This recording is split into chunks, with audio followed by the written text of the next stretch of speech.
नमस्कार दोस्तों, आज फिर मैं आपके सामने हूँ एक नई कहानी लेकर रविंद्रनाथ टैगोर जी की। उनकी फेमस कहानियों में से एक कहानी है काबुली वाला। वही कहानी है आज। बचपन में आपने किसी लेसन में पढ़ा होगा काबुली वाला। बहुत छोटी सी स्टोरी थी वो, लेकिन आज लेखक की कलम से जो डिटेल में हम स्टोरी सुनेंगे उसका एक अलग ही मज़ा आएगा। तो शुरू करते हैं। मेरी 5 वर्ष की बेटी मिनी से पल भर भी बात किए बिना नहीं रह जाता था। दुनिया में आने के बाद भाषा सीखने में उसने सिर्फ 1 ही वर्ष लगाया होगा।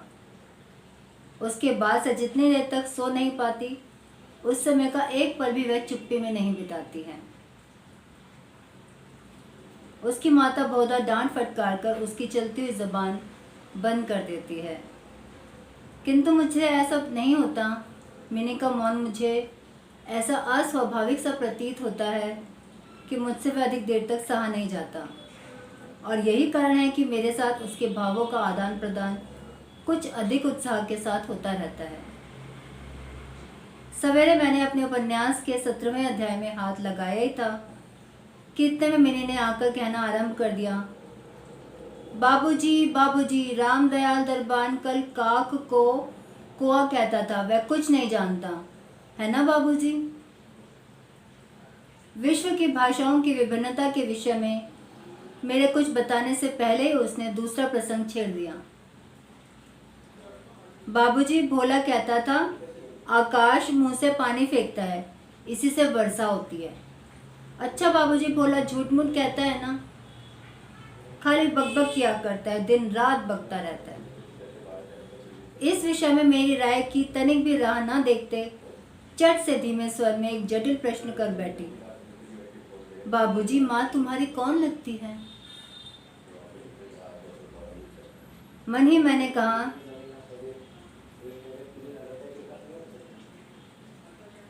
और फिर मैं बोला, मिनी तू जा, भोला के साथ खेल, मुझे अभी काम है। अच्छा। तब उसने मेरी मेज के पार्श्व में पैरों के पास बैठकर अपने दोनों घुटने और हाथों को हिला हिलाकर बड़ी शीघ्रता से मुंह चलाकर अटकन बटकन दही चटा के कहना आरंभ कर दिया। जबकि मेरे उपन्यास के अध्याय में प्रताप सिंह उस समय कंचनमाला को लेकर रात्रि के प्रगाढ़ अंधकार में बंदी गृह में के ऊंचे झरोके से नीचे कल कल करती सरिता में कूद रहे थे। मेरा घर सड़क के किनारे पर था। सहसा मैंने अपने अटकन बटकन को छोड़कर कमरे की खिड़की के पास दौड़ गई और जोर जोर से चिल्लाने लगी, काबुली वाला, ओ काबुली वाला। मैले कुचैले ढीले कपड़े पहने, सिर पर कुल्ला रखे, उस पर साफा बांधे, कंधे पर सूखे फलों की टोकरी लटकाए, हाथ में चमन के अंगूरों की कुछ पिटारी लिए, एक लंबा तगड़ा सा काबुली मंद चाल से सड़क पर जा रहा था। उसे देखकर मेरी छोटी बेटी के हृदय में कैसे भाव उदय हुए यह बताना असंभव है। उसने जोरों से पुकारना शुरू किया। मैंने सोचा अभी झोली कंधे पर डाले सर पर एक मुसीबत आ खड़ी होगी और मेरा 17वां अध्याय आज अधूरा ही रह जाएगा।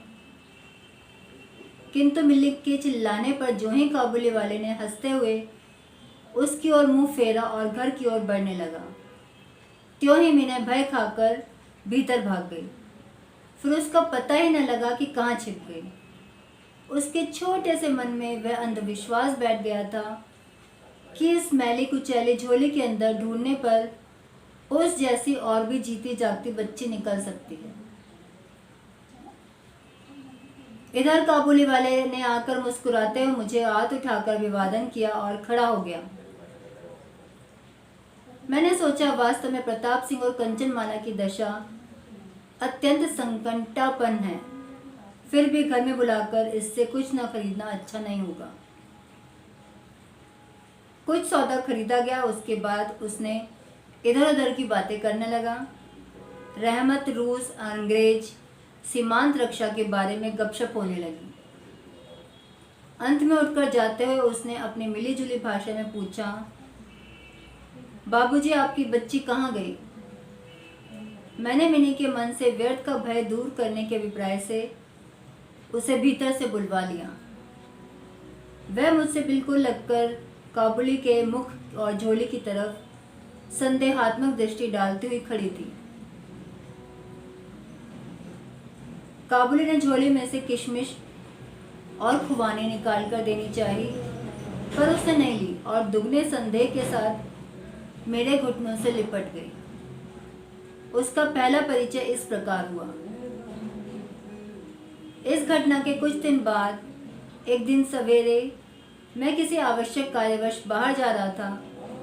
देखो तो मेरी बिटिया दरवाजे के पास बेंच पर बैठी हुई काबुली से हंस हंस कर बातें कर रही है और काबुली उसके पैरों के समीप बैठा बैठा मुस्कुराता हुआ उन्हें ध्यान से सुन रहा है और बीच बीच में अपनी राय मिलीजुली भाषा में व्यक्त कर रहा है। मिनी को अपने 5 वर्ष के जीवन में बाबूजी के सिवा ऐसा धैर्य वाला श्रोता शायद ही कभी मिला हो। देखा तो उसका फिराक का अग्रभाग बादाम किशमिश से भरा हुआ था। मैंने काबुली से कहा, इसे यह सब क्यों दे दिया?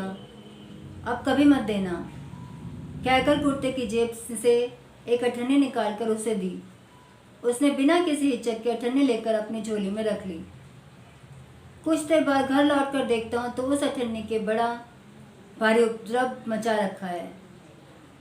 मिनी की माँ एक सफ़ेद चमकीला गोलाकार पदार्थ हाथ में लिए डांट डपट कर मिनी से पूछ रही थी, तूने ये अठन्नी पाई कहाँ से, ये बता।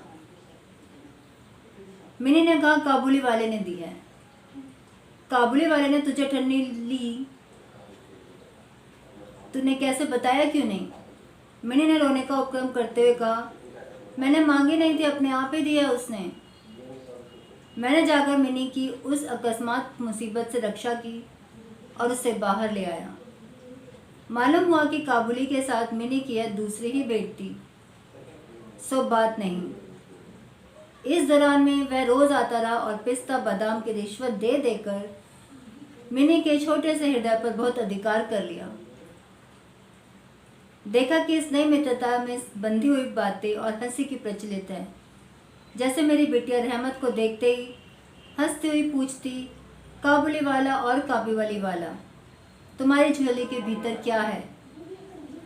काबुली, जिसका नाम रहमत था, एक अनावश्यक चंद्र बिंदु जोड़कर मुस्कुराता हुआ उत्तर देता, हाँ बिटिया, उसके परिहास का रहस्य क्या है यह तो नहीं कहा जा सकता, पर फिर भी इस नए मित्रों को इनसे तनिक विशेष खेल सा प्रतीत होता है। और जाड़े के प्रभात में एक सयाने और एक बच्ची की सरल हंसी सुनकर मुझे भी बड़ा अच्छा लगता है। उन दोनों मित्रों में एक आध बात प्रचलित थी। रहमत मिनी से कहता, तुम ससुराल कहीं में नहीं जाना बच्चा। अच्छा। हमारे देश की लड़कियां जन्म से ही ससुराल शब्द से परिचित रहती हैं, किंतु हम लोग तनिक कुछ नई रोशनी के होने के कारण तनिक सी बच्ची को ससुराल के विषय में विशेष ज्ञानी नहीं बना सकते थे। अतः रहमत का अनुरोध वह स्पष्ट रूप से नहीं समझ पाते थे। इस पर भी किसी बात का उत्तर दिए बिना चुप रहना उसके स्वभाव के बिल्कुल ही विरुद्ध था। उल्टे वह रहमत से ही पूछती थी, तुम ससुराल जाओगे? रहमत काल्पनिक स्वर के लिए अपना जबरदस्त घूंसा तान कर कहता, हम ससुर को मारेगा। सुनकर मिनी ससुर नामक किसी अनजान जीव की दुरावस्था की कल्पना करके खूब हंसती। देखते देखते जाड़े की सुहावना ऋतु आ गई। पूर्व युग में इसी समय राजा लोग दिग्विजय के लिए कूच करते थे। मैं कलकत्ता छोड़कर कभी नहीं कहीं गया, शायद इसलिए मेरा मन ब्रह्मांड में घूमा करता है, यानी मैं अपने घर में ही चिर प्रवासी हूँ। बाहरी ब्रह्मांड के लिए मेरा मन सर्वदा आतुर रहता है। किसी विदेश का नाम आगे आते ही मेरा मन वहीं की उड़ान लगाने लगता है। इसी प्रकार किसी विदेशी को देखते ही तत्काल मेरा मन सरिता पर्वत बीहड़ वन के बीच एक कुटीर का दृश्य देखने लगता है और एक उल्लासपूर्ण स्वतंत्र जीवन यात्रा की बात कल्पना में जाग उठती है। इधर देखा तो मैं ऐसी प्रकृति का प्राणी हूँ जिसका अपना घर छोड़कर बाहर निकलने में सिर कटता है। यही कारण है कि सवेरे के समय अपने छोटे से कमरे में मेज़ के सामने बैठकर उस काबुली से गपशप लड़ाकर बहुत कुछ भ्रमण का काम निकाल लिया करता हूँ। मेरे सामने काबुल का पूरा चित्र खिंच जाता है। दोनों ओर उबड़ खाबड़ लाल लाल ऊंचे दुर्गम पर्वत हैं और रेगिस्तानी मार्ग, उन पर लदे हुए ऊंटों की कतार जा रही है। ऊंचे ऊंचे साफे बांधे हुए सौदागर और यात्री, कुछ ऊंट की सवारी पर हैं तो कुछ पैदल ही जा रहे हैं। किन्हीं के हाथों में बर्छा है तो कोई बाबा आदम के ज़माने की पुरानी बंदूक थामे हुए हैं।